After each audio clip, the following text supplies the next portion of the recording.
Hello, welcome to 8.9 News. I'm Costain. The Green Finance Institute has published an excellent free interactive farming toolkit commissioned by Defra to equip and empower the farming community to understand nature markets, such as carbon credits and biodiversity net gain, and to help them assess whether they could provide a suitable new income stream for their businesses. Helen Avery is the Director of Nature Programmes and GFI Hive at the Green Finance Institute. I asked her what the key benefits are for farmers of entering the nature market. Yeah, so I mean, it's not for everyone. I think we're quite clear about that in the toolkit. We're not advising people that nature markets are for every single farmer, rather trying to help them think about, is it right for them? But the obvious opportunity is that it can provide an additional complementary income stream to subsidies. So, for example, you might be able to, as we know, be able to sell biodiversity units. You might be able to sell voluntary carbon credits. You might be able to make some changes to your nutrient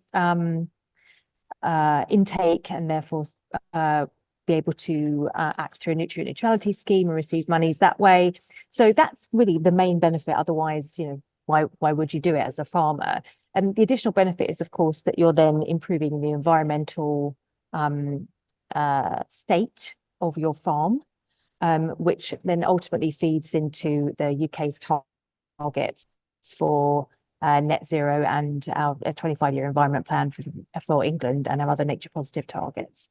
But I would say the primary reason that a farmer would do it is because it's an additional source of income. You mentioned one or two of those nature markets there, but I wonder if you could just outline them in slightly more detail. So we have, across the UK, we have woodland carbon market and a peatland carbon market, where you can sell, obviously, improvements to peatland restoration. And if you're planting woodland, you'll be able to sell the credits that come from the reduced carbon, the carbon sink rather. And biodiversity net gain is not in effect yet. That's just for England. But that is coming in, we're told, in the next month or so, or within the next month.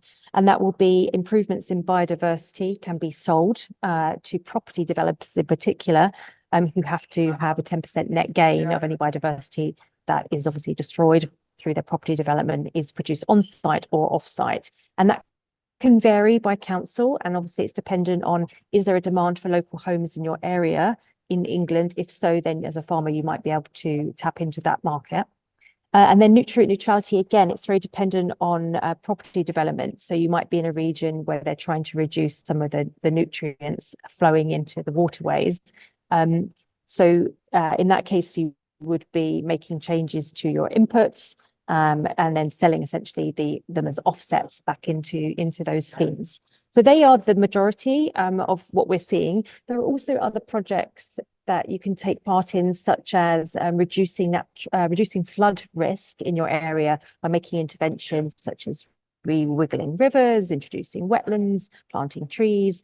And in some cases, we've seen projects that have been able to sell that reduced risk to buyers. So that's another alternative at the moment to some of those other markets. There are other carbon markets being developed, and there's a biodiversity voluntary credit market also in development, but they're very new. And then finally, the one everyone gets very excited about is soil carbon.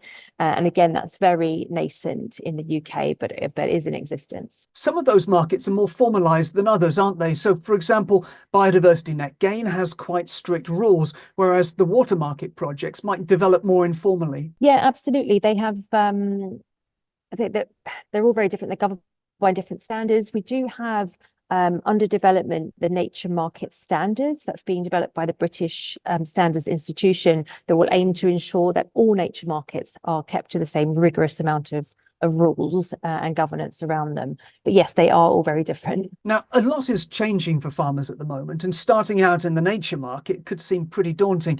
Your toolkit's a great starting point, but would you recommend that farmers starting down this road sell direct or go through land agents? So I think there are actually probably more options than those. For example, you might want to work with your neighbouring farmers and develop a farmer cluster. There are examples of some aggregated models where farmers have come together and sold collectively. And yes, you could sell through land agents, you could sell through other third-party brokers or direct.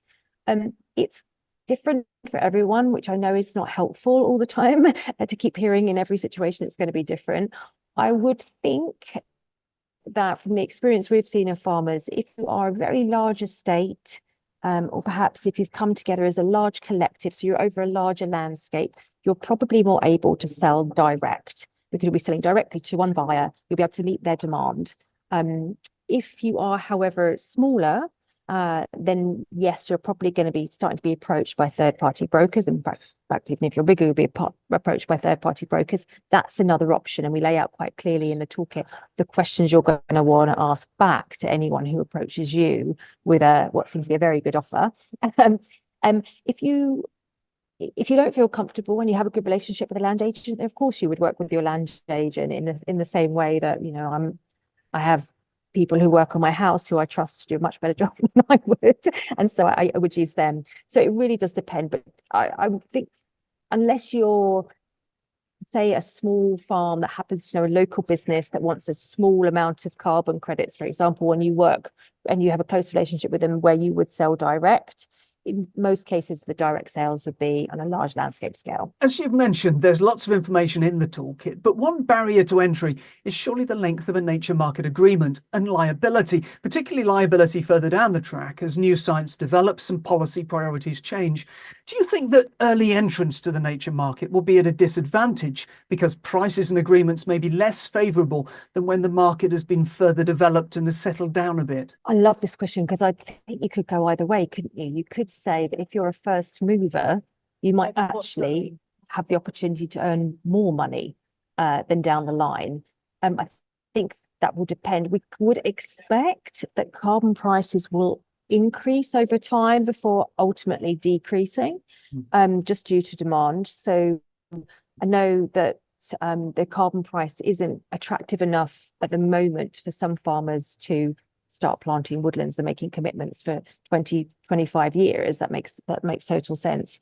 But in other cases, so for example, nutrient neutrality, it's probably good to move now. And perhaps in some case, you could argue that for BNG, biodiversity net gain, because there is only ultimately an amount of houses that are going to go into development. And so if you're the one who's there saying, here's my habitat bank, or here's the project that I'm going to do, then you're likely to be an advantage. I think some of the challenges come in is if people do say, well, what if prices go up, or what if the contracts change, or what if government policy changes? And I think all that's fair. And I think it's creating a lot of uncertainty.